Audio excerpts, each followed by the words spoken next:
Shy Lady B back again. Last week we talked about weight loss versus fat loss, and Nadia talked about her potty training and how she peed on herself. But today we have some news to share, and Nadia has now been potty trained. Nadia wears underwear, don't you, Nadia? Yeah, I wear underwear too. You like wearing underwear? Yeah. Yeah, so she's basically going to the bathroom on her own, and she just needs a little help getting up off of there. Of course, you know, with the toilet paper and everything. But we celebrated that victory over the last 3-4 days, so we're really happy about that. Back into the weight loss versus fat loss, what we talked about last week. I didn't share a little bit about how you can celebrate the non-scale victories, which are your clothes fitting better, you being able to, have to go out and buy new clothes because your clothes don't fit anymore.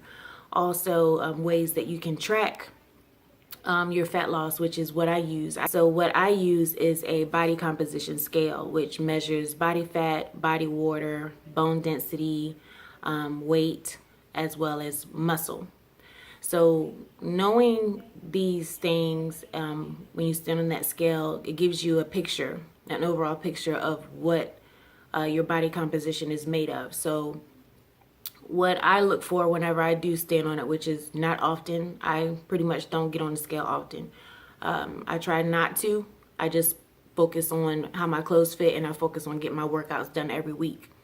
But if you're somebody who's starting out and wants to track things, at the beginning, I did get on the body composition scale, at least basically every morning, was the first thing in the morning that I did. After I used the bathroom, I got on there with basically nothing on but underwear, to make sure that I got an accurate reading.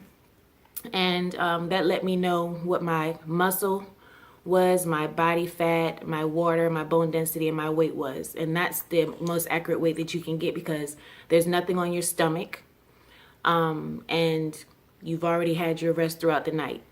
So mine's, I'm going to put a link below in the one for the one that I use, so that you'll be able to see which one I actually use whenever I use it. But at the beginning, I got on it every day, so that I could see the difference in between. And it's different for everybody, but I did that so I can see the difference in between what I ate the day before and how that affected my body. I wanted to know a little bit more. Like, I was basically the, as you would say, the trial person, or the experimental. I experimented on myself, as they say. You can't tell somebody else about something unless you go through it yourself. So what I did was I conducted I had my own theory on what foods were helping me and what foods weren't helping me. And I kept a food journal as well. So in the food journal, I wrote down what I ate. And I also wrote down my morning readings and my before bed readings. And the reason I did that is because I wanted to know how that affected me throughout the day as well. So now, because I've conducted that, I don't have to do that anymore. I basically weigh it maybe once a week, just to see what changed and what I've done, throughout the week, what changed from Sunday to Sunday, or whatever day it is that I choose, which usually it's a Monday. And now, because of all the information before, I can basically see the difference from week to week instead of going from day to day like that, because now I know what foods help me and what foods don't help me. So basically, you know how people say cheat day? If I know that there's a food that doesn't help me the most, and I know that it's something that I want to indulge in, what I do is I use that on the day that I, so to speak, my cheat day. And I do not go overboard with it, though. I don't run out. I basically eat some of it, and I try to leave some on my plate, because at the end of the day, you don't want to sabotage what it is that you're trying to do, even if it is a cheat day. So make one thing that you can do is make your plate size smaller, or leave food on your plate. You can also put your fork down in between each bite and make sure that you chew your food until it's nothing left but mush before you swallow it.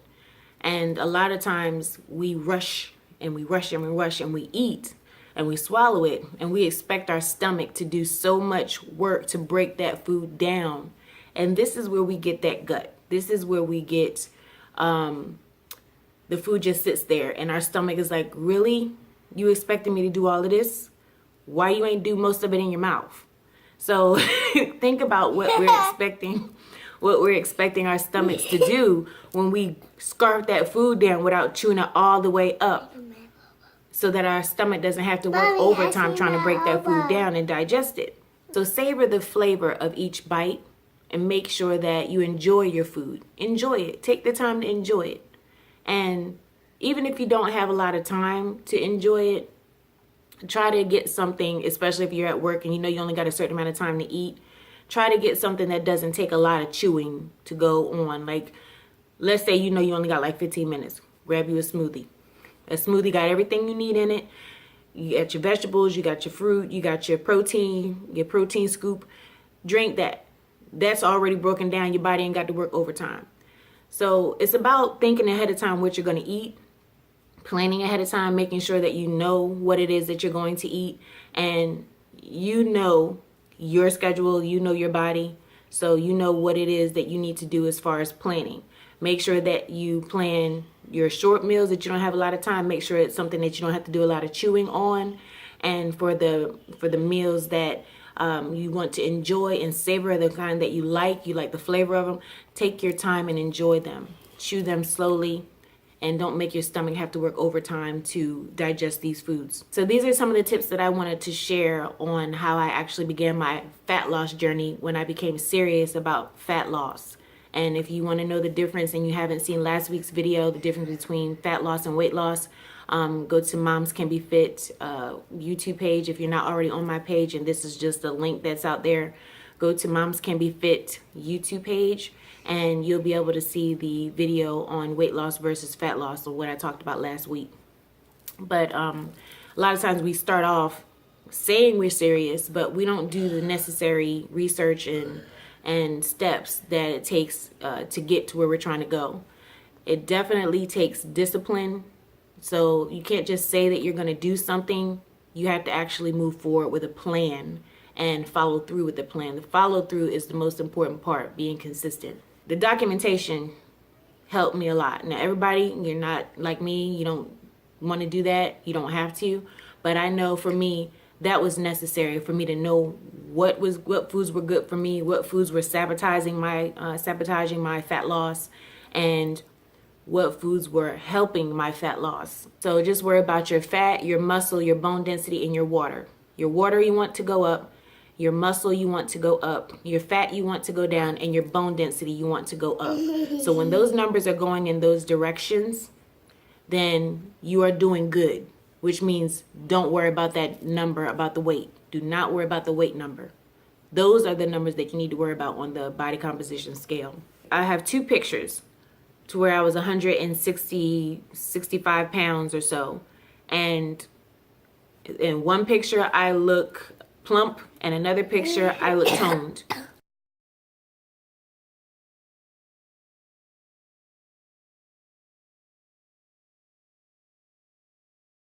And that's the difference between the weight number and keeping track of all the other numbers that I was talking about. The second picture where I look toned, all of the numbers for the other ones, which was the muscle, the fat, the bone, and the water, they were going in the right direction. That's why that picture would look toned, because I paid attention to those four numbers and not my weight. But I weigh basically the same thing. So that's the difference between weight loss and fat loss. That's how you separate the two.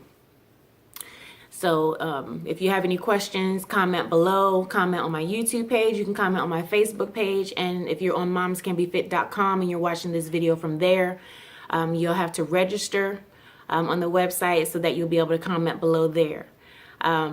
So if you'd like to watch the recap from week 6, which is what I just finished, go ahead and click the link that will pop up at the end of this video. And go ahead and watch what I did last week as far as working out. And I'll be on to week 7 this week. And today is my first day of week 7.